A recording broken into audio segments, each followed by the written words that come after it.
presentation. I have Scott May and Amy Hill, who are program specialists or consultants in the office, as well as Rachel Hand and Candace Kirchner, who are administrative assistants in the office. Also assisting today is OFP staff or our other consultants in the office. They are assisting, especially with the chat on the side here. So this presentation today is going to provide you a comprehensive look at the EdSteps project, a navigation to the planning tool and its function, steps on how to prepare for a plan, how to export from the One Needs Assessment to the CCIP One Plan, how to create a district plan, and then creating the building plan, and then also then linking or creating your fiscal resources in the plan. I want to remind everyone that today's recording or this session will be recorded, so please mute your microphones. If you have any questions, you may ask them in the chat, and we do have staff members who are manning the chat that will be responding to these questions. We will open up to questions at the end of the session, and thank you for coming today. So what is EdSteps? Well, the Ohio Department of Education is preparing for a tiered E-plan and support, which is what EdSteps is called. And we're providing a very in this presentation. It's in the primary goals of the project and how it depends on the involvement of everyone, not just those of us here at ODE, but also those of you that are at the district.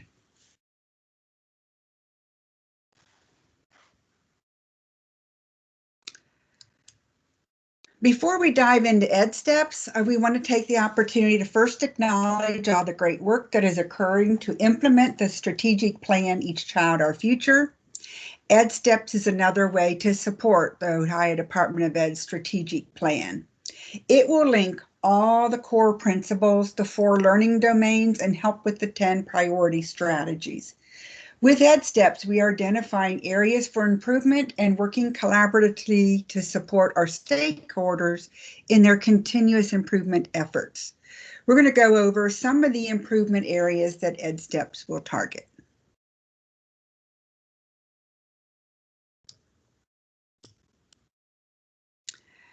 So we have taken all of the districts and we have created cohort assignments.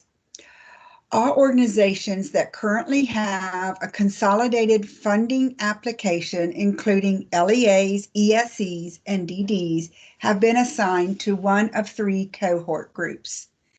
These cohort groups will be used to transition all of these entities into a 3-year planning cycle over the next 3 years. The pilot group just with this process and is in their first year of their 3-year cycle.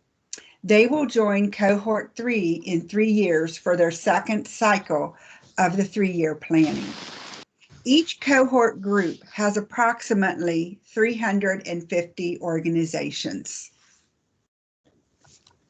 I'm going to turn it over to Scott May, who's going to go over how to navigate the planning tool.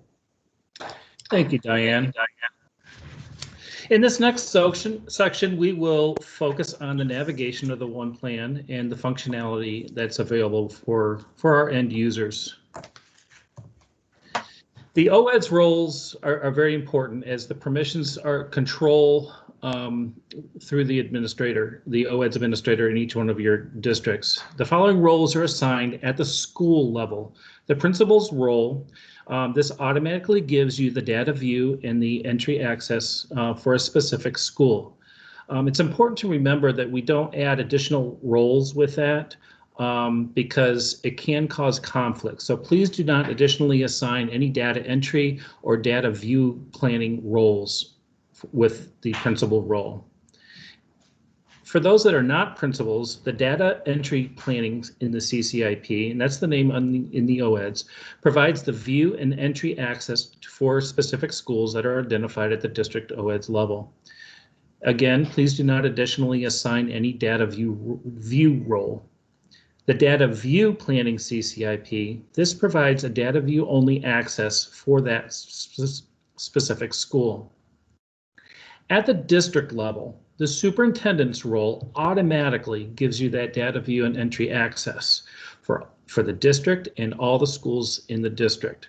We find that sometimes that the OEDS administrator adds additional data entry and data view. That is not needed. The data entry in the CCIP, data entry planning in the CCIP, this is a view and entry access to the district and every school in the district. And the data view planning is a data view only access to the district and every school in the district. The first step in navigating to the one plan will be logging into the Ohio ID platform. The Ohio ID platform is available on the Ohio Department of Education homepage. When logging into the Ohio ID, you will be asked to enter in and click on the username and password, and then click the blue login button.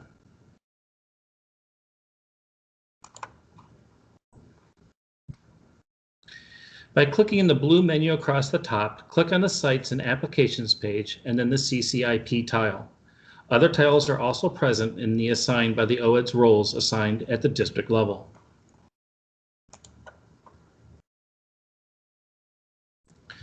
By clicking in the blue Launch button will then take you to the CCIP homepage.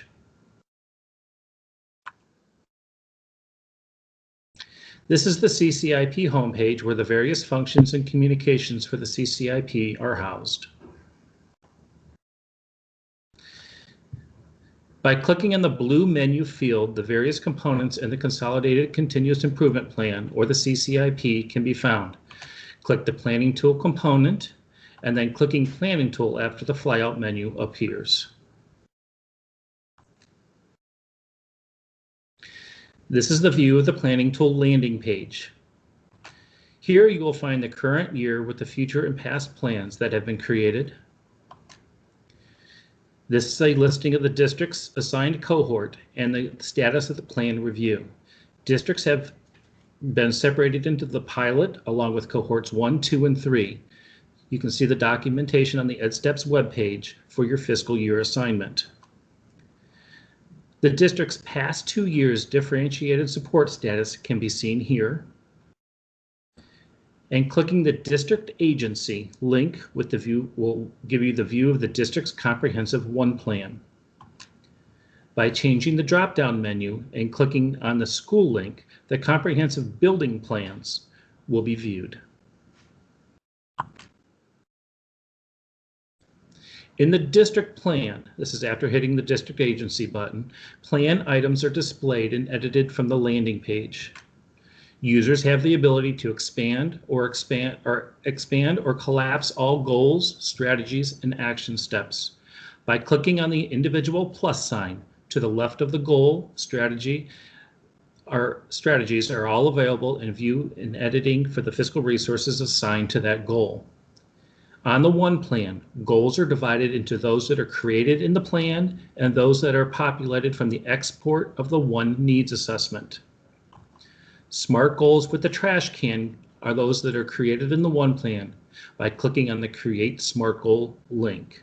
So those that do not have a trash can are imported from the one needs assessment.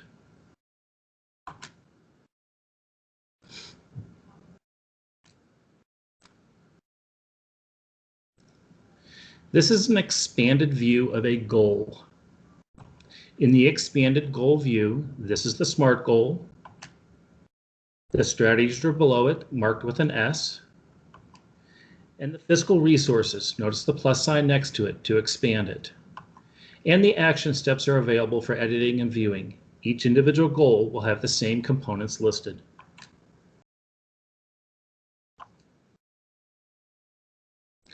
Located back on the One Plan landing page, the plan functions are located at the bottom of the page.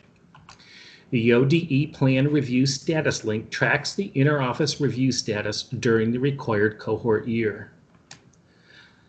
The monitoring tool is no longer available to the districts as its resource for tracking goals, strategies, and action steps. The print function is available to print the district plan in its expanded view. The View All School Plan Action Steps tool is a useful tool for a complete list of the Building 1 plan goals, strategies, and action steps.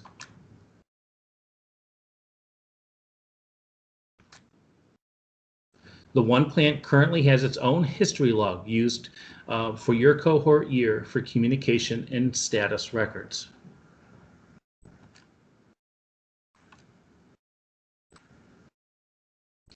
By clicking on the Plan Review link, a list of program offices and the review status in the plan will be reviewed in your assigned cohort fiscal year. The following statuses are used as part of the approval process. Plan meets the criteria. This is when the 1 plan criteria of the program office expectations rubric with no immediate recommendations needed by the indicated program office. Clear SMART goals, evidence-based improvement strategies, and action steps were used to implement the strategy that has been provided. Recommended, suggested, see history log. This means that the 1 plan contains acceptable SMART goals, strategies, and action steps to address program office expectations. 1 or more recommendations are listed in the planning tool history log. That support is available from the program office to increase clarity or objectives to better align to the program office rubric. The 1 plan will be moved forward in its approval status. If you see that the plan needs to address criteria, and it says see history log, the 1 plan contains SMART goals, strategies, and/or action steps that fail to address the program office expectations. 1 or more corrections are listed in the planning tool history log at that time. Support is available from that program office to increase the clarity or objectives to better align to the program office rubric.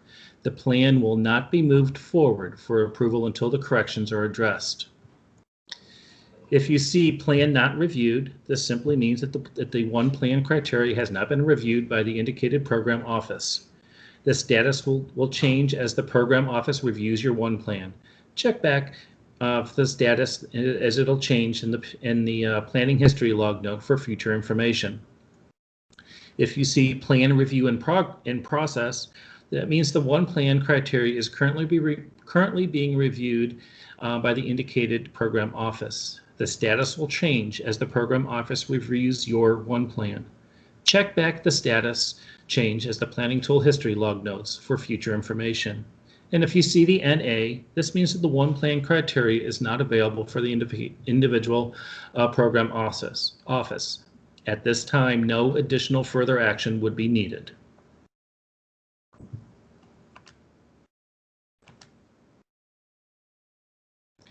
By clicking on the planning tool history log, the date and the time are visible for record keeping.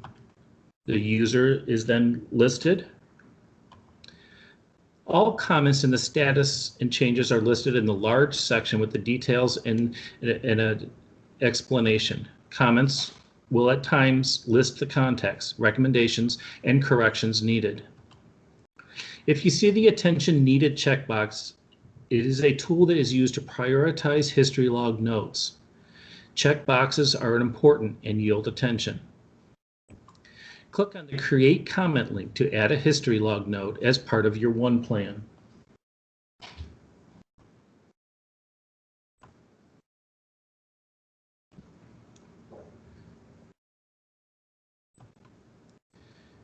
In creating a comment page, the body of the text is available with this spell check option. Check the CCIP contacts box to view available context to send an email message with the text in the comment section. Highlighting 1 or more contacts is available. Additional recipients may be entered by typing in the individual email address. Be sure to click Save and Go to send the comment to the recipients and log the communication into the planning tool history log.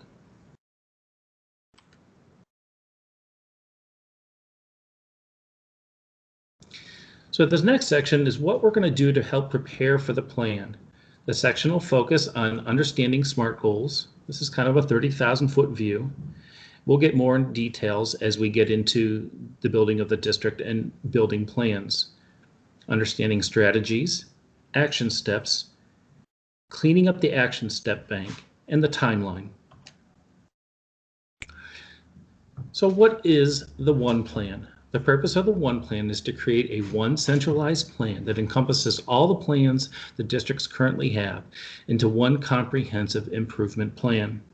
The hopes is to help districts align all improvement efforts in the district, clarify priorities for the district, condense strategies that the district is working on to implement, and attach the work for funding sources.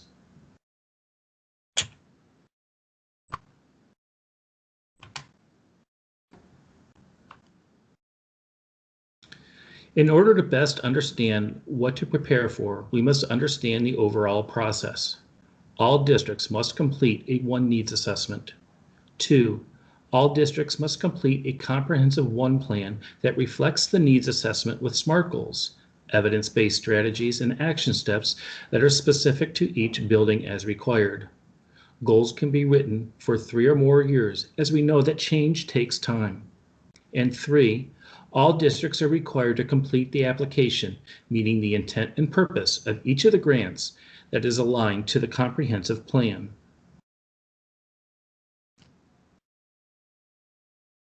Our next section will focus on the elements of the comprehensive plan as we prepare to write our One Plan.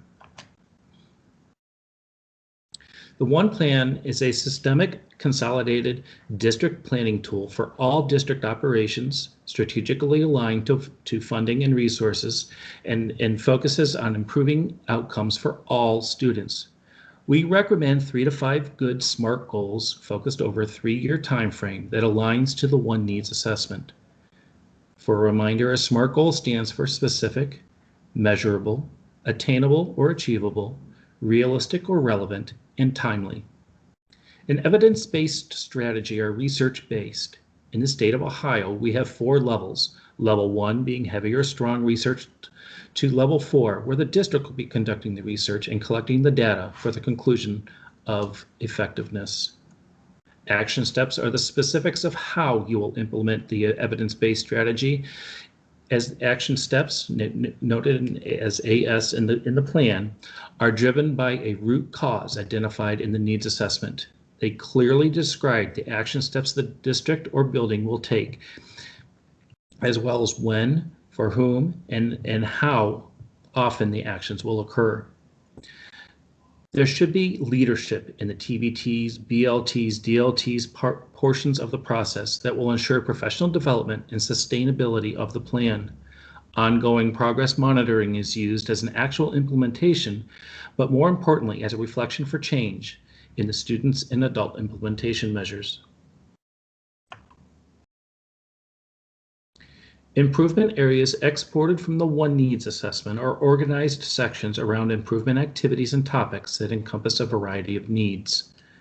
Current improvement areas identified are college and career readiness, community and family engagement, curriculum instruction and assessment, fiscal management, leadership, administration and governance, operations, professional capital, and school climate and supports. The root cause analysis is an important relationship that is a creation of the plan.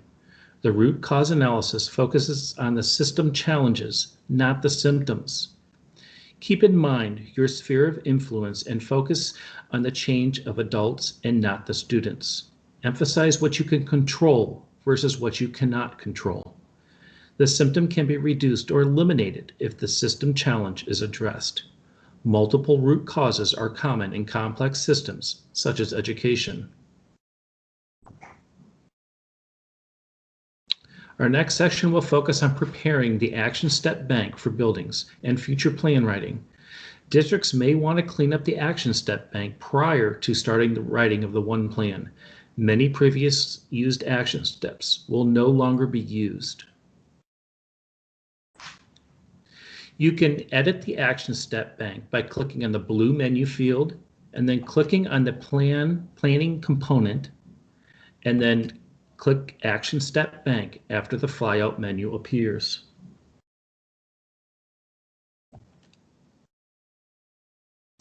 This is the Action Step Bank window. To create an action step, this will be available to all district and building plans. Click the Create Action Step Bank item link. This will give you a new window to enter in the details. In the past, districts were able to go in and select whether or not a building could create their own action step, or if they used the action steps that were located in the Action Step Bank. This feature has been turned off. Districts may add action steps to the bank for the buildings to use, but buildings will also be able to write their own action steps in the plans. The second link at the top of the action step blank is for this feature. To delete an action step, click on the trash can. And to reorder the action step blank, use the blue up and down arrows to arrange the desired order.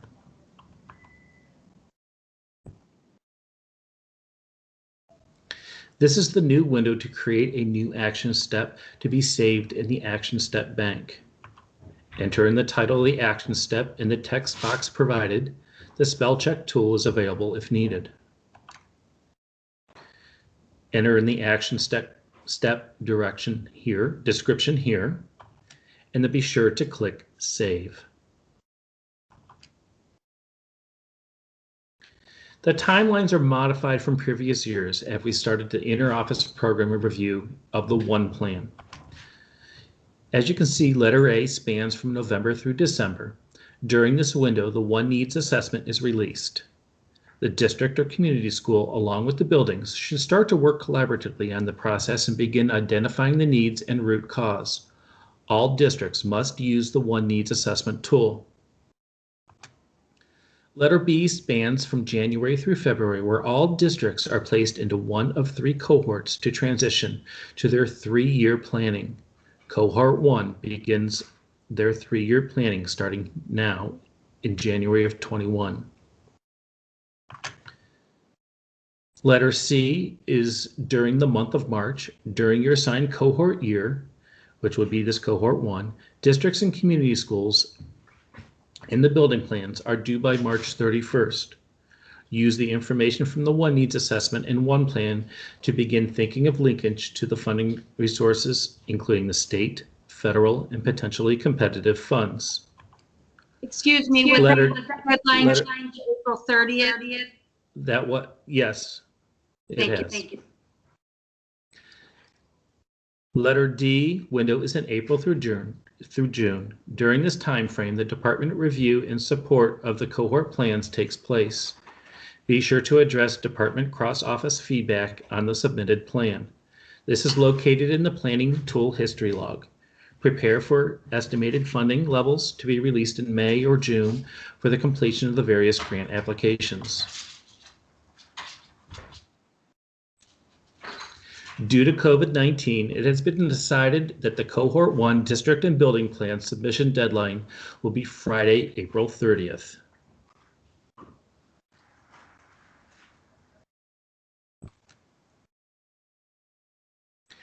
Cohort 1 districts will receive a multiple office review process for their plans. Districts and buildings that have plans required from other offices, support labels, and have a high population of vulnerable youth populations will have several offices in the agency reviewing plans and providing feedback. There is a spreadsheet that provides for each district of Cohort 1 a list of the offices that will be reviewing your plan. The spreadsheet can be found in the Review Status page in the Planning tool or the document library under the CCIP FY22 Planning Tool Resources, also in the Plan Review Guide for the districts. Districts that have 5 or more offices reviewing their plans will go through a collaborative review process. All the offices review identified district plans will work together to provide history log notes for the district to eliminate multiple history log notes that can be redundant and sometimes conflicting. The collaborative review process is new for fiscal year 22. The Ohio Department of Education hopes to be able to build clarity within the agency and for districts across on the requirements for all required plans. The hope is to reduce the number of singular requirements for each office and instead be able to develop common requirements that meet the criteria in multiple offices. A resource provided to districts in FY22 is the Plan Review Guide for districts. The guide has 2 sections. The first section provides navigation for the new coordinators and to help them find their way around the planning tool. The second section lists all the offices that are participating in the one plan. The guide will inform the districts with the criteria the office is looking for in the plan, which districts and office and reviewing who will be the reviewers of the plan from that office. Hopefully, being able to know which office is reviewing the plan and what the criteria of what they expect to see addressed somewhat in the plan will be very helpful. As a reminder, there is no expectation that districts write goals, strategies, or action steps around a criteria. The expectation is that within the descriptions of the strategies and action steps, districts can include these of how they're going to diversify what they are going to do to meet the variety of students in the district. And I'm going to go ahead and turn it back to Diane. Thank you. Thank you, Scott. Now we're going to go over how to export from the One Needs assessment to the planning tool. Prior to submitting your priority needs to the CCIP, consideration needs to be given to which priority needs will have the greatest impact on student learning, along with also being able to have a ripple effect on the other needs that have been identified by the district. No one priority need is going to be able to address all the needs in the district. The important thing to remember is which needs are going to have the most impact and could also have overlapping considerations to the other needs. As you look at determining which needs to select and to address your concerns, we'd like you to think about them as your big rocks or your cornerstones for your improvement plan.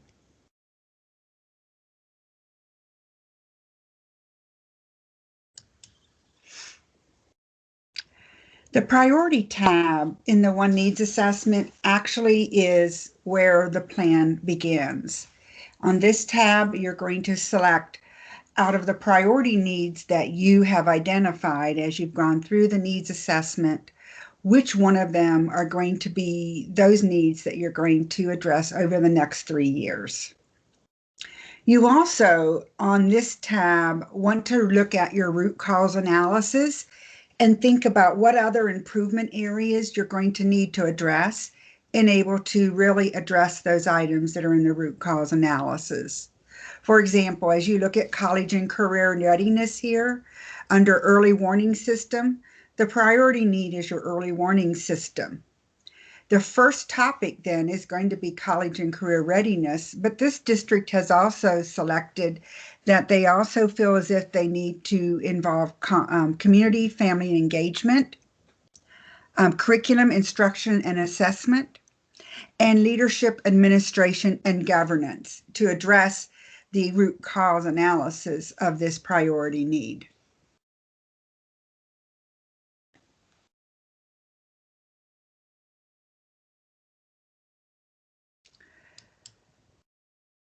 So once the priority needs and the root cause analysis and improvement areas have been selected, you are now ready to send your the One Needs assessment to the CCIP. You want to change your completion status up at the top on the top left-hand side, and then you need to make sure that you click Save. At the time that you click Save, then the plans are, the needs assessment does send over to the CCIP, and it will open the CCIP for the district at the district level. You can always go back again and resend the needs assessment if you need to in order to update your plan with additional goals or strategies.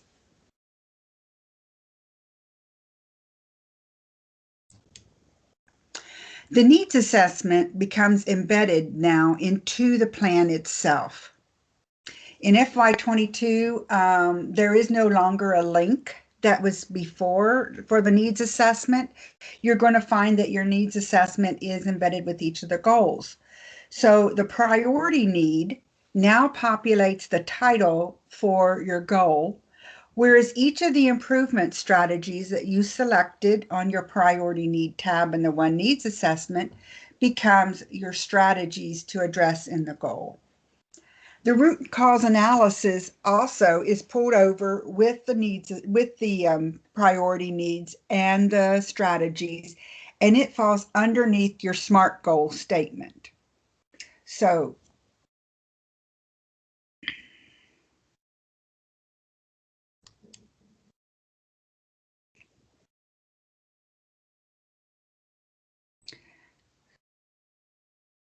can we go to the next slide? I think we already did that one, Scott. For districts, prior to submitting your one needs assessment to the CCIP, you're going to want to look at the one needs assessment report functionality.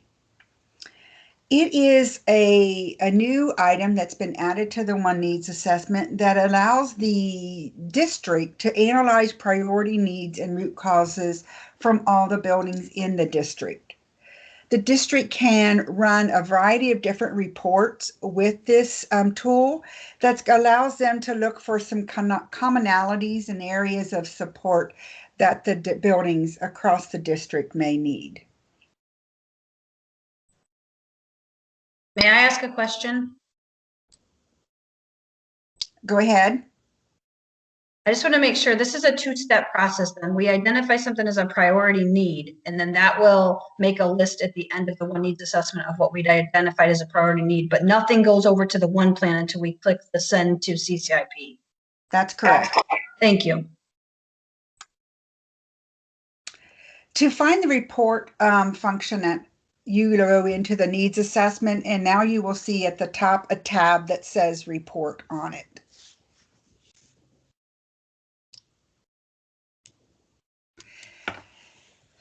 There are 4 different report tabs once you open up the report. There's one that's an overall tab. There's another one that's root causes and priority needs. There's a report that runs for improvement areas and question groups. And then there's a question details report.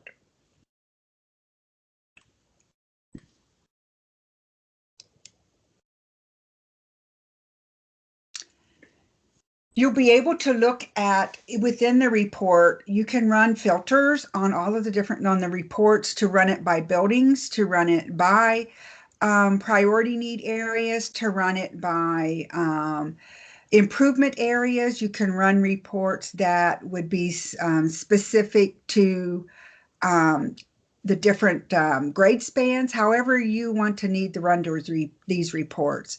We will have another webinar that will be available on these reports and how to operate them that will be linked or located on the ODE's website in a future date. We're working on that one right now, but we will have more information. Right now, I encourage you to go in and start looking at it from your district level. It's a good way for you to not only keep track of what are the priority needs and the root causes that are coming out from your different buildings, but you can also see on the overview tab who has started the one needs assessment, who's completed their one needs assessment, so you can keep track of the progress of completion of the one needs assessment across the district as well.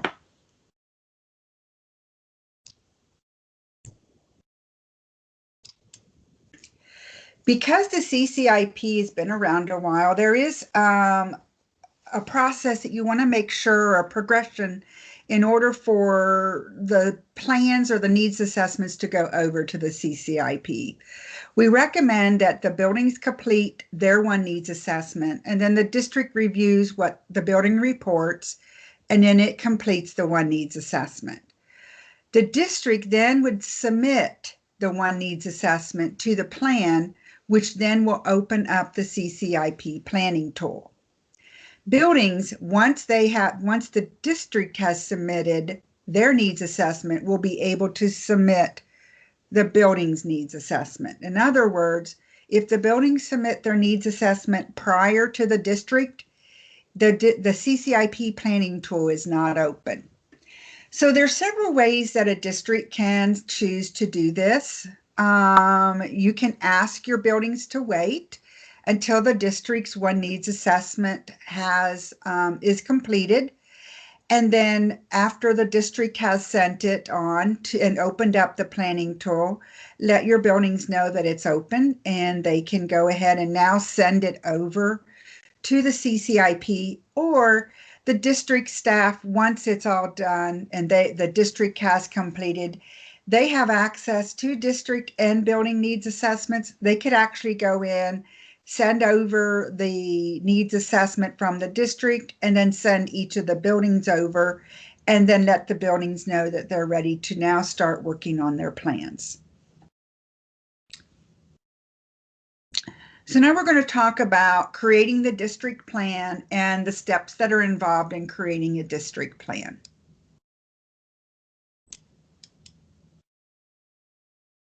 So at this point, you've completed your one needs assessment, you've conducted a root cause analysis on your priority needs, you've determined your focus priority needs for the next 3 years, and you've identified your areas of support to address those priority needs. What now are you going to do to build a plan from your outline that the one needs assessment has provided for you? Throughout this step, you're going to continue to ask, what can we do to address this need, and then in the process, improve the overall learning conditions that exist in our district? Where do we want to throw our rock into the water that's going to have the greatest ripple effect?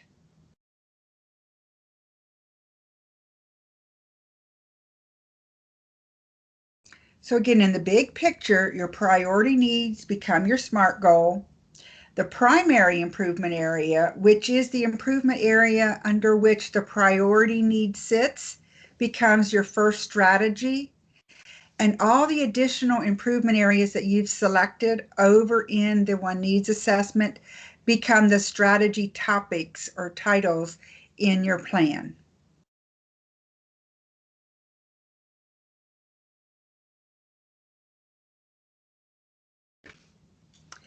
To complete your plan now, you need to add in your goals, your strategies, your action steps, and your fiscal resources. One thing that you won't have to worry about longer are the component relationships. And you will notice that the tabs for the component relationships are no longer available.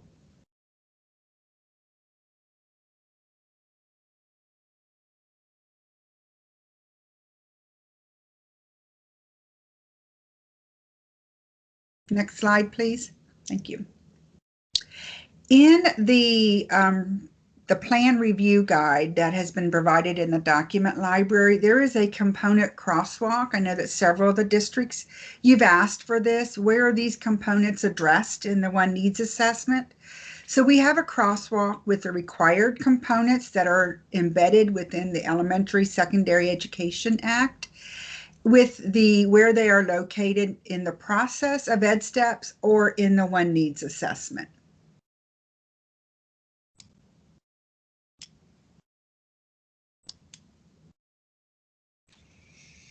As you can see in this slide, the title for the goal is already populated by the priority needs, and the root cause analysis is underneath the SMART goal. And each of the improvement areas for this first goal are now linked or down here below.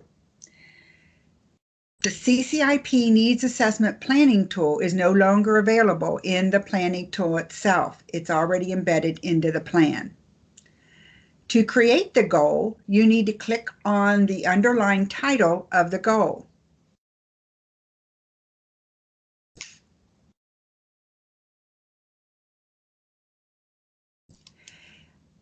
It will open up the window for creating the goal. The title and the root cause analysis are grayed out. Those areas are already filled and they're not editable from this window. If you want to change those, you need to go back into the one needs assessment to change. What you're going to do on this window is add your SMART goal. Then you're going to add your student measure, which is what are the students, how are you going to monitor progress of the students towards this goal? And your DOT implementation measure. What DOT behaviors are you going to monitor for implementation of the strategies that are within this goal?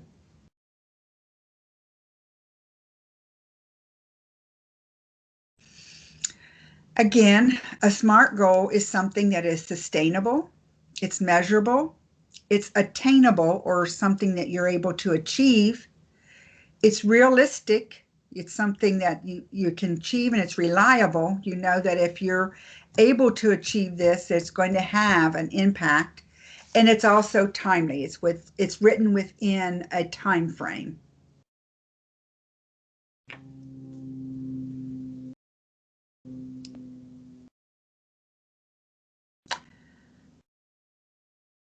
Next slide, please. Once you've completed the strategy, the goals, you want to then go in and complete the strategies. The title, as you can see, is grayed out. You're going to identify or put the description for the strategy in here. It's important that you put enough information in here so that there's a clear picture about what the district is going to do or implement. Be sure to include what you're going to do, how you're going to do it, when, where, why, all those information.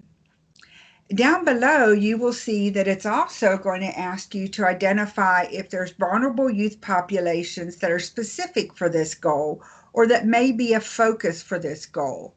And this is an opportunity for you to address those vulnerable youth populations, as well as for some offices, they may want you to even have a little bit of a description in your strategy if they're a focus. Next.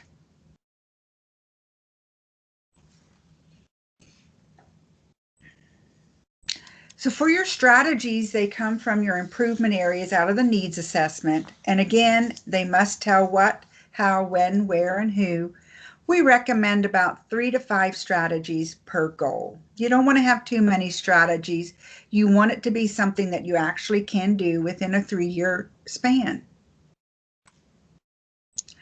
Next, a word about evidence-based strategies. We've heard a lot about evidence-based strategies. My question, not all strategies are going to be evidence-based, but you are required to have some evidence-based strategies within your plan. And each goal should have a minimum of 1 evidence-based strategy for it. So be sure that you clearly point in the picture that you have an evidence-based strategy if it is. And this is a description of the 4 evidence-based strategies that are available.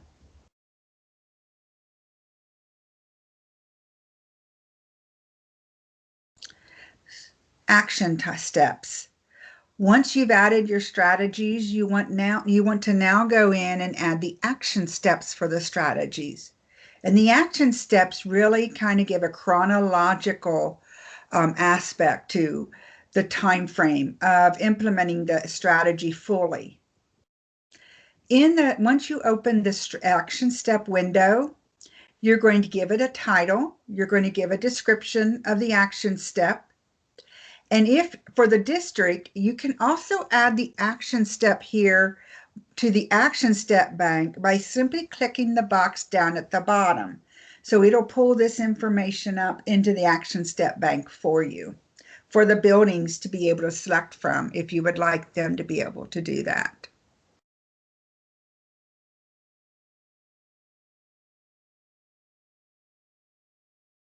So when you're creating the action steps, we want to think about how are you going to implement your strategy? Who, what, when, where, and why should be included somewhere in your action steps. We recommend 3 to 5. that are intentional, sustainable, data-driven, and collaborative. Since you're doing a 3-year plan, consider action steps by year, like saying in FY22, we will be doing this. Then in FY23, our action steps for this strategy will be this.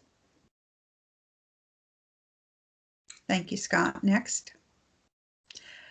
Once you have completed your plan, it's ready to be submitted. And you can submit the plan for review there on the plan overview page.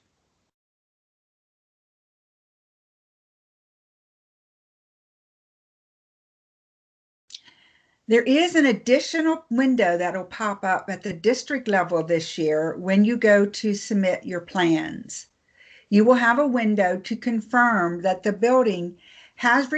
district has reviewed the building plans prior to submitting, and they are approving the plans that the buildings have provided in this process.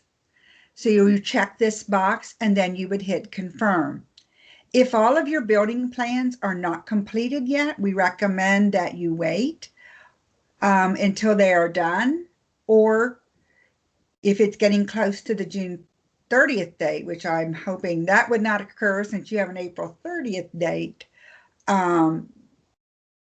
you can submit it, but then you run the risk of a building submitting a plan then that you may not agree with as a district. So you want to make sure that you have reviewed all your building plans. Next.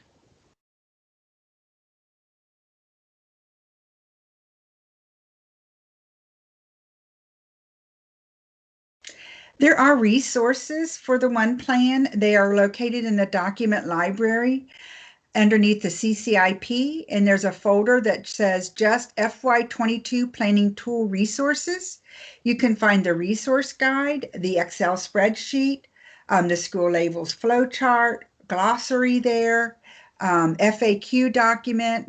There's several documents that have been added to this folder. The rubric is in there that we've had before for high quality plans.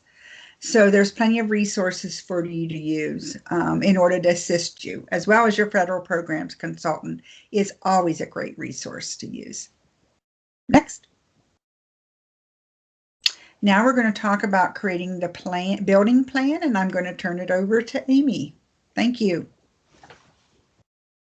Thanks, Diane. Good afternoon, everyone. And as Diane said, we will be talking about the process that is involved in creating the building plans. If we could, let's see, which buildings must do a plan. So the school labels flowchart that we have referred to previously can help you determine which buildings in a district must complete a one needs assessment and plan. The component relationships are no longer necessary or required in building plans, as we have stated is true with the district components as well. So these components have now been moved into questions within the one needs assessment. So back to the school labels flowchart in general, any building whose district is ADC, intense, or moderate DF must do the one needs assessment and one plan. Any building that has a priority, focus, or watch label, and any Title I school-wide building must also do building one needs assessment and one plan. So even if your building is independent, but it's school-wide Title I, it needs to do a one needs assessment and a one plan. For community schools, they will complete the one needs assessment and one plan at the district level. Any building that is not required to do the one needs assessment and one plan, but see that they have required questions in the one needs assessment, are not required to do the one needs. However, you are encouraged to take a look at those questions and kind of work through them, especially if you're not in cohort 1, or even if you are as you start to build your 3-year plans. But it is optional, not mandatory that you do those questions. So what can we do that can have the biggest ripple effect in our building? The plan begins in the one needs assessment. It is in the one needs assessment that buildings will determine what needs are most likely to have the greatest impact on building results, if addressed, and also having a ripple effect on the other needs in the building. So the building needs drive the building plan. This decision occurs on the priority tab in the one needs assessment. As a building looks at all the priority needs they have selected and the root causes, they will want to narrow down your focus to those priority needs that they feel they can have the most effect in the building. So you're not going to pick, 11 priority needs to send over. You're going to pick your top 3 or 5, the things that you can actually focus on within a year or in a 3-year period that will have the most effect for your student achievement. These are the ones that you will want to work on. Again, 3 to 5 goals are recommended for a 3-year plan, just as we recommended with the district plan. And once the priority needs have been identified, using the root cause to determine what improvement areas will need to be included to respond to the root cause analysis. So those will inform your action steps and some strategies. Once you have completed the priority needs tab and submitted the needs assessment to the CCIP, the needs assessment will become the outline of your plan. The priority needs will become the title for the SMART goal, and the improvement areas will become the topics for strategies in the plan. Remember, the building plan becomes a support to work across the district to see district improvements as well as building improvements. So they should be in alignment. Your district plan and your building plan should be in alignment, and your district plan is informed by your building plans, and to an extent vice versa. Why is it important for building plans to support the district plan? Well, you need to consider how that however the buildings are doing in the district becomes the measure for how the district is doing. Even when it may appear that the building is doing okay, but when all the data is pulled together at the district level, the district is not doing as well. That's why sometimes a district can have all their buildings as independent, but the district is a moderate C or even a DF in some cases. Each building represents a part of the totality for the district. However, we also recognize that buildings can have unique needs. So how can we provide the flexibility for buildings to attend to building needs while at the same time working with district towards improvements across the district? The important word here is work. Buildings must work with the district, and districts must work with the buildings. There has to be two-way communication occurring, and a system on the computer cannot do that for you. There are dynamics that must be handled in the locales. Our recommendation is that buildings complete their one needs assessments first. Districts can work on the required questions, but wait until buildings are done before finalizing their priority needs. They may find that once they review the building's needs assessments, they may want to make some adjustments to their root cause analysis on certain items or priority needs selected. So definitely districts, whether you're working with a DLT or some other entity, want to be in direct communication with your building leadership teams and find out what they have come up with as far as their priority needs and root causes. The One Needs Assessment has a report feature that allows the district to not only monitor completion of the building's One Needs Assessment, but also provide information on district-wide building selected priority needs and root cause analysis. The report feature allows the district to look at building needs as an overview at the improvement area level and at the question grouping level. Reports can be run that will allow a district to look for trends and responses and common threads that run throughout the district from the buildings. Once a district has been able to review the results from the building needs assessment, we recommend they then complete their One Needs Assessment and send to the CCIP.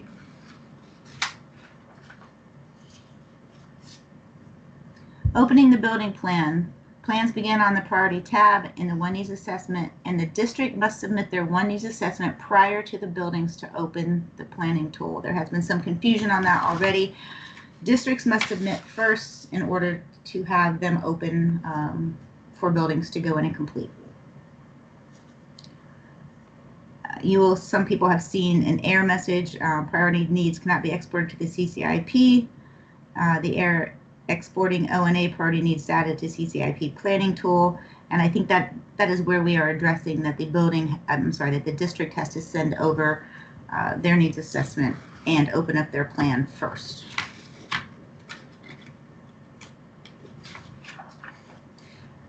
So adding goals to building plans.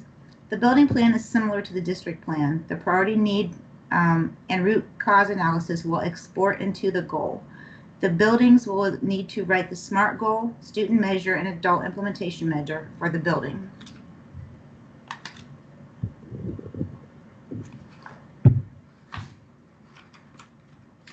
Next step, alignment to the district goal. On the goal selection, Buildings will be asked to identify which district's goal the building goal is supporting. Most of the building goals should support a goal from the district. There can be a goal that is building specific that does not align to a district goal. Ultimately, the district will determine if the building goals are okay when they submit the plans for the district.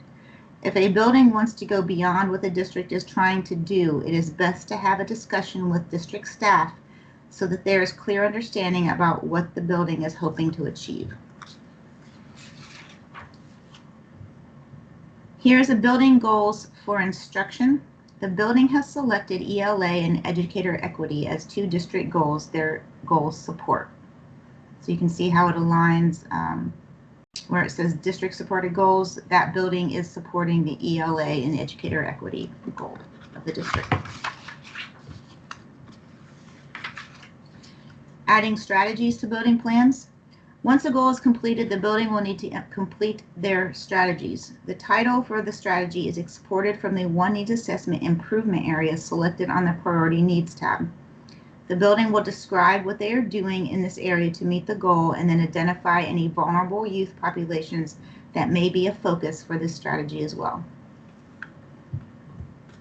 That's where you would do the check boxes at the bottom there. That's your vulnerable youth groups. The copy function.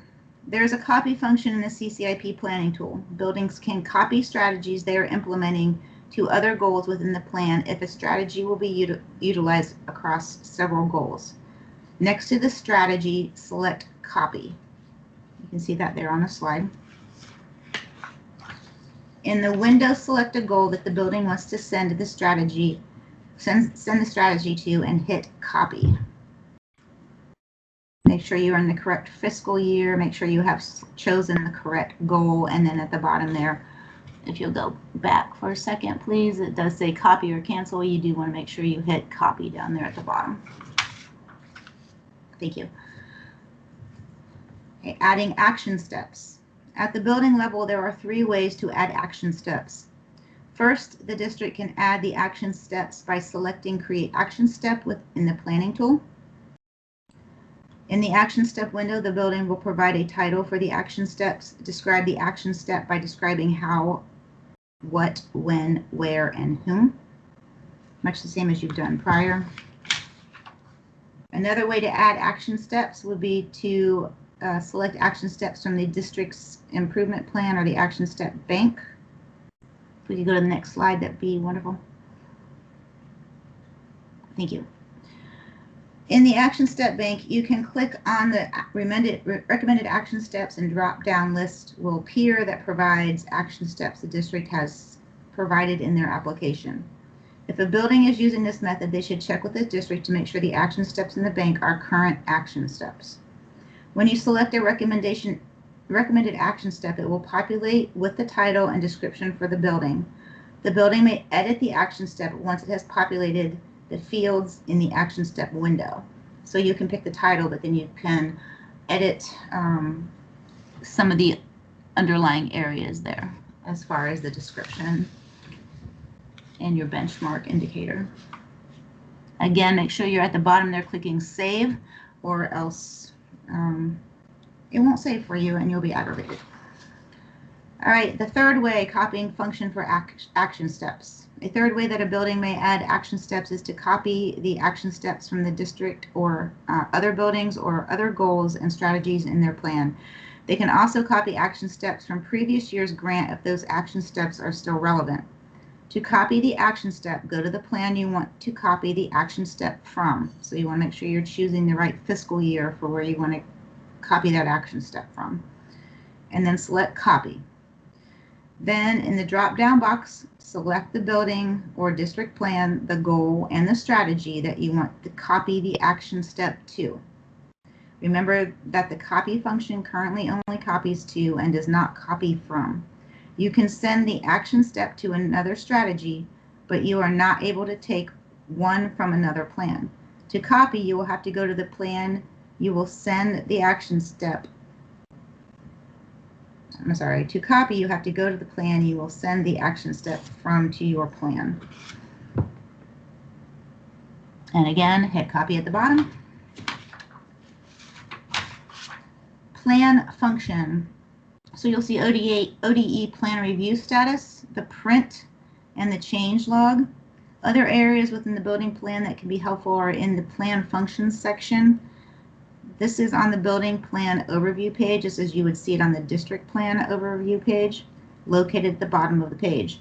The ODE review status link will take you to the district review status page. This page will allow you to see which offices have reviewed the plan and whether or not they have stated if the plan meets the criteria for that office, if they had made any recommendations for the plan, or if the plan needs to address any prior items to funding application approval. Make sure you're checking your history log. That is where your offices are to make the comments and recommendations, so you can see them there. You can also reply back through a history log comment, and that's kind of how we will communicate, other than if you want to email or give us a call. If a building wants to print their improvement plan, there is a link that will convert the plan to PDF print versions of the plan. So once you hit that print, it will be converting it to a PDF. Sometimes you don't think anything is happening because it does take a little bit of time, but it will eventually populate a print PDF function for you. Finally, the change log will list any changes to the plan that have occurred throughout the year. So if you want to see what's been done previously, if any changes have been made on the building side, you can click the change log and see what changes have been made. Buildings and district staff can view what changes have occurred since the beginning of the plan cycle. And finally, submitting the plans. The district will submit the plans for all buildings and the district. So this is where the district will need to confirm that it has reviewed the building plans and they are approving them here by checking that box and confirming. The district will review all building plans and approve the goal, strategy, and action steps in each one of the building plans. It is recommended that buildings work with the district office if a goal does not align with a district goal and is added to a building goal. It is understandable that there can be needs at a building that may not arise to the level at the district that would be a priority need, but for the building, it may have a big enough impact that it would be a priority need. The building and district should discuss these differences as well as fiscal resources for the building goals prior to the district's submission of all plans. This could especially happen at your school-wide buildings or any of your title buildings. Let's say you have two elementary buildings that are title buildings and some of your other buildings aren't. So you may have some staffing needs that are more appropriate to those buildings than some of your other buildings in the district. Next section is creating fiscal resources. So we'll look at how to add fiscal resources to your one plan. So if you've attached other training, attended other training on the one plan, you've probably heard the line, fund the plan, not plan the fund. In these steps, we'll look at the process for estimating the funding you'll need to support the goals you've established in your plan. So you have gone through the process of saying, here's what we need to do, here's what will make the biggest impact for our students and across the buildings in our district. So how are we now going to best leverage our funds to meet these goals? After your district created goals and developed strategies to reach the goals, they'll need to find a way to fund the strategies. At this point, the district should consider the above questions. Which funds can we use to provide the necessary resources to implement the plan for next year? Remember, for the funding portion, you're only considering the next year's funding streams. In addition to federal funds, the district can consider other available funds to help fund the plan, such as competitive grants, funds from foundational organizations that provide support to the district, and of course the district's state and local dollars. In the future, districts will be able to identify these other funding sources when they work through this process. At this time, you are only estimating the amounts. And for those people that are building 3-year plans, as we move through the 3-year plan process, you can estimate at the beginning of your 3-year cycle, and then if you need to go back and revise, you're really only doing 1 year at a time when building those 3-year plans. So assigning fiscal resources, as you work on adding the fiscal resources to the planning tool, you'll want to keep in mind that intent and purpose of the grants Multiple funding sources can be used for a single goal activity, according to the activities. For example, if the district has an English language arts goal, they could use funds from Title I and Title III for student academic supports, use Title A funds for professional development, and Title IV funds for cross-content curriculum development and implementation. So again, this is an estimation using that you're using for planning. Most likely you will not have the actual dollar amount since allocations will not be available until mid-June. The fiscal resources are added only to the district plan. So buildings should work with their district coordinator to ensure that funds are allocated for building level activities, but the buildings will not actually be assigning fiscal resources at the building level.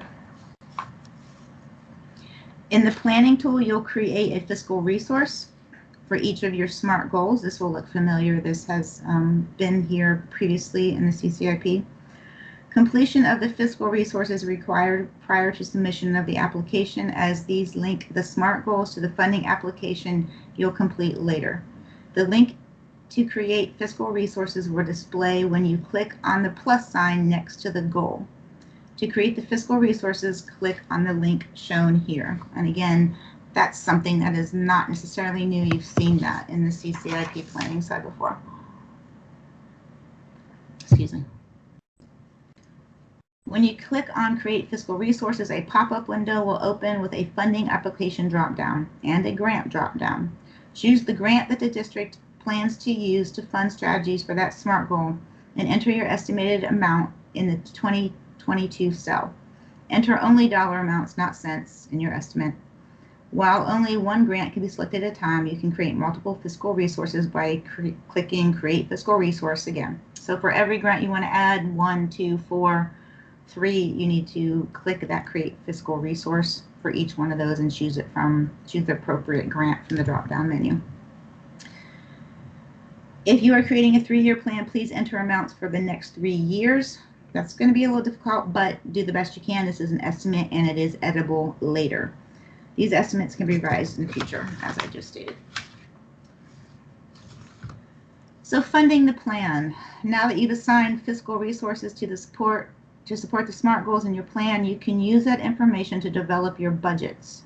The funding application budgets must align to your plans. The budget details page allows you to specify how you're going to use funds to support your plan. You are not required to have a goal, strategy, and action steps specific to a fund, but the activities within the goal should align to allowable uses for the funds. If there is a program or item that districts typically funds with a federal grant, the district should first determine if it's effective. Will it help them meet their goals? And which goal does it support in the plan? So if you're using Title I or Title II for class size reduction, take a look at your data. Is it working for you, or is it not? Is this something going to keep funding, or is it something that you want to find other strategies to better assist student achievement? If you hire Title I reading teachers to provide supplemental reading supports to students that are at risk of not meeting state standards, and somewhere within the plan there should be a reference to this strategy. It may be embedded within a goal, strategy, or action step, or it may be a specific goal, strategy, or action step. Finally, there should be at least one fiscal resource listed for each goal. The system will request that you link a goal to a fiscal resource if one is not identified, or you may get that comment from your federal programs reviewer or peer reviewer. If your federal programs consultant, like I said, may ask how it's funded if there's no resource assigned. And if you planned on funding a goal with non-federal resources, please add a history log note explaining which funds will be used to implement the strategies and action steps of the goal that is not federally funded. One of the most common ones we see is if there are not fringes listed on a budget page, we will a lot of times ask where those fringes are coming from, and districts will put into the history log note that they are being funded by general funds, but we do need that documentation for our records. And with that, I think we have come to a near close of the PowerPoint presentation. If there are any questions, we are all still available, and you can either unmute your mic and ask, or you are welcome to type them into the chat. Okay, Amy, we have a question from Angie. She was wanting a script for the PowerPoint as well as the recording. I will say, Angie, that we do have what we've created are mini videos. They're like short little segments that have taken the different pieces here that we've created, and we've broken them out into about 9 little short videos that only take 1 or 2 minutes to review, and those should be available next week on the federal programs webpage and in the document library. They're currently at communications getting turned over into YouTube videos for you. So you don't have to go through this entire recording to get to the section that you want. It's broken up into multiple little mini sections on how to do the different things. So we're hoping that that'll help you a little bit with what you're asking for. So any other questions now that we're done with the presentation? So communications, they won't be approving the note section or the text section to this? No, all they do is convert it over to YouTube for us. Okay. We've already recorded them. Okay, well, and if anybody has any specific questions to some of the sections, you're welcome to, of course, contact one of us who presented today or your consultant, and we can kind of walk you through some of the steps if it's unclear. So we have a question from Laura. She wants to know that if a building is a targeted assistance, does it not have to do the one needs assessment or the one plan, even if it looks like there's required questions in the one needs assessment? If you have a building and it's an independent building and it's a targeted assistant, it is not required to do the one needs assessment or the one plan, and it is not required then to answer those questions in the one needs assessment. It's just, it's up to your district to decide, you know, if they're wanting you to do that or not. We do not require it on our end. Sometimes it's helpful to go in and look. We evaluate the one needs assessment annually. Those questions are evaluated annually. I can say right now we're already looking at what was produced this year by the many different offices that were involved. And we're already going through and looking at how we can improve and update it. So yes, it does get evaluated annually. Now, for you, that's on our end. On the district end, do we evaluate your one needs assessment annually? No, you are in a 3-year planning cycle. So you're going to do it just once every 3 years. You're going to go in and do a new needs assessment and then write a new plan. You might find that in that 3-year period, you may want to go in and update your needs assessment and add some things to it. Or if you should happen to gain a label that you didn't have before, you may be required to go in and answer some questions in the needs assessment. That doesn't necessarily mean you have to change your plan. But you may have some questions to go into the needs assessment and answer because of the label that was populated.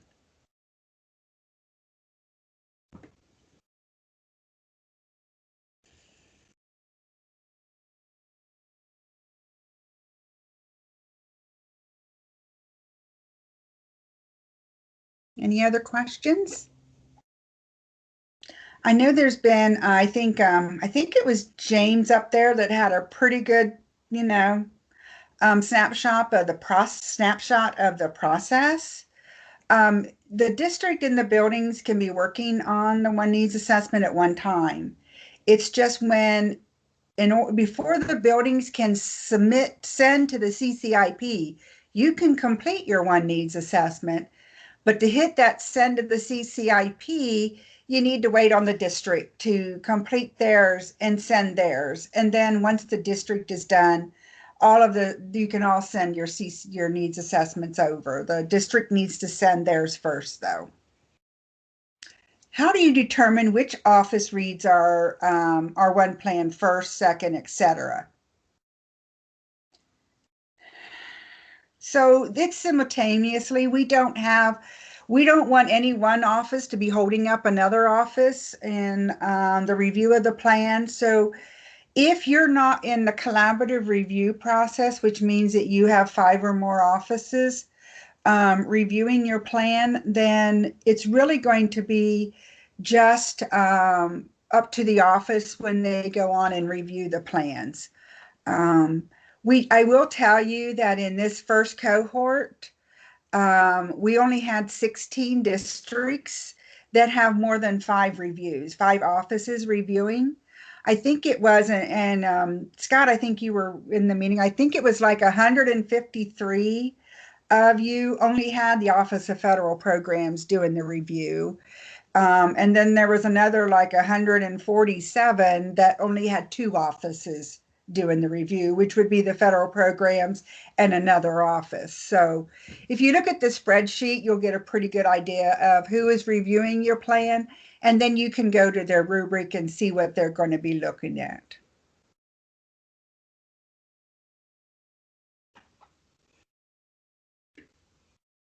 So when a history log note is added, it does send out an email, just similar to how the funding application works. It doesn't send out a history log note to all the office reviewers, though. It only sends them to your federal programs consultant. So Bruce, you said that all of your buildings are independent. Are any of your buildings school-wide Title I? Any buildings that are school-wide Title I are required to have a Title I plan. So if all of your buildings are independent and all of your buildings are targeted assistance, you're only required to do a district plan.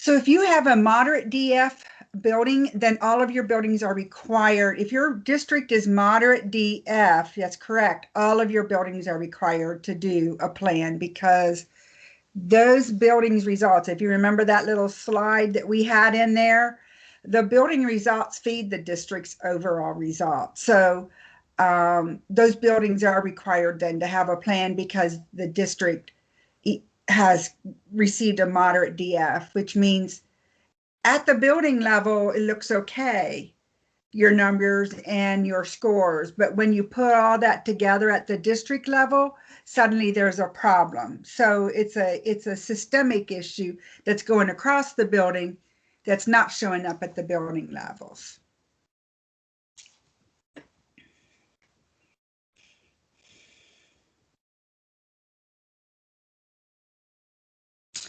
I think it was organized by IRN. If you download that, you could do a sort and put it in alphabetical order. That might help for you. I thought that I had alphabetized it, but then I didn't upload it. I wasn't the one that put it on the document library, so they may have uploaded it the way it was, which would have been downloaded from the data file by IRN. Diane, did you get the question from Deborah, on where the various rubrics are that we referenced? So the rubrics by the different offices is in the plan review guide. So if you go into the plan review guide, the second section of that guide has each of the offices, and it'll tell you what was the criteria they used for determining which districts or buildings they were going to review, who in their office is doing the reviews, and it'll also have you what are they looking for in the plans. So there's a little chart there for you.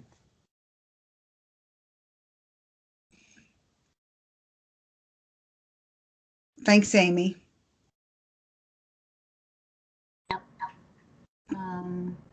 That's all. Yes, wait a minute. Recording is available. What did Candace say about the recording? I know we're recording It will be made available, and she typically emails it out to the participants once it gets completed. Okay. We have to get it downloaded and converted.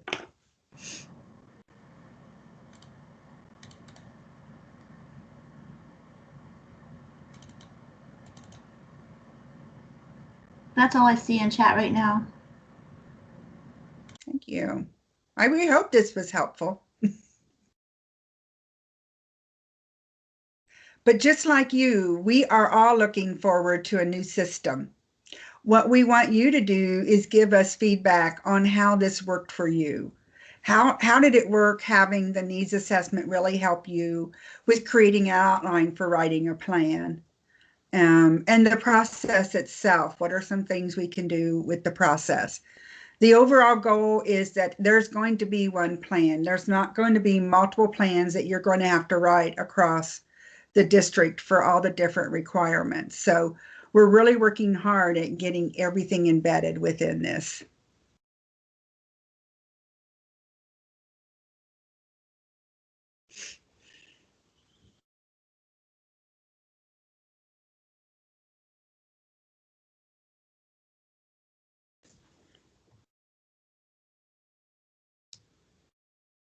So is there a sample out there where we can see a mock priority needs and then see what it looks like when it is sent to the planning tool? Actually, the screenshots that you saw in here were mock priority needs with, so if when you get this PowerPoint or the screenshot, you can actually, hold it, stop the recording, and you can actually see the mock if you look at that, or if you're able to pull up your PDF and expand on those slides or make them larger, it'll show you what the priority needs looks like. There's a SMART goal sample in there and each of the strategies that pulled over. And yeah, this is Amy Hill, formerly of Westfall. How you doing, Barb?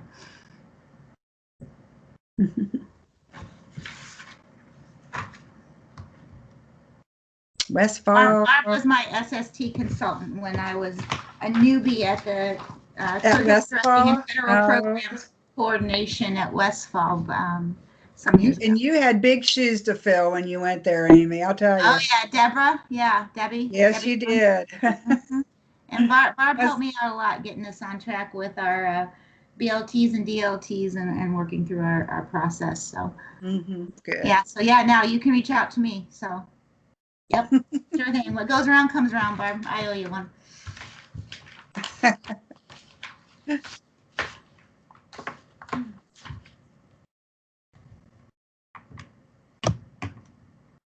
So we do another training on February the 24th. It will be the same training here. You're more than welcome if you want to join again and try to capture it another time, because it's hard to take everything in once. You're welcome to join, but also encourage others that you know to participate if you hear, if you know them, that it is worth their time. And there's information that, we give out that they wouldn't know if they don't attend the hearings. And then they get frustrated.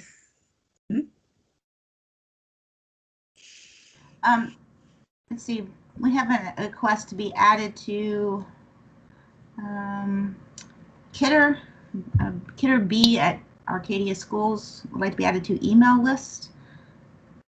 She didn't get registered, or I'm not sure he or she didn't get registered through STARS. So. Okay. Could you put your email in the chat so that Candace can pick that up? Yeah, it's in there. I was just kind of like giving Candace a heads up if she was still here to add that to the email list for recipients of the people who attended. Okay. If you don't hear something in the next 3 or 4 days, please reach out to one of us so we can get reminder to send that stuff to you. She usually does it within the next couple of days. And Kristen, are your other 2 buildings school-wide target or school-wide Title I? Because you're right, your watch status building will need to do the O&A, but your other 2 buildings, if they're independent, do not unless they are school-wide. Only the elementary is school-wide. And is that the one that's in watch? No. It's Well, the then high school. yeah, okay, so your high school and then the elementary gets school-wide. We'll need to do the O&A. Okay, thank you. Yep.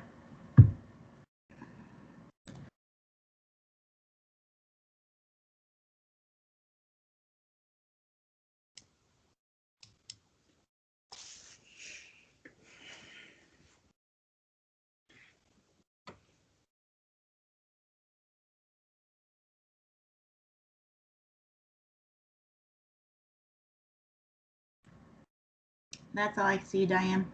Me too. We I have don't see a couple any more hands. minutes. We'll I hang don't out think I until see any you're- hands up or anything. No, I don't either.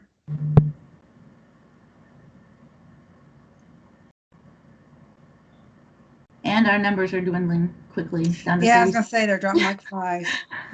All right, I'm going to leave you to wrap it up. If there's any final questions, they know where to All right, find Amy, me. Amy, Scott, everyone, thanks for your help today. Have a good afternoon. Thank you, everyone. Too. Yep, Talk to you okay. tomorrow if I don't talk to you later on. Not if I don't talk to you first. Bye.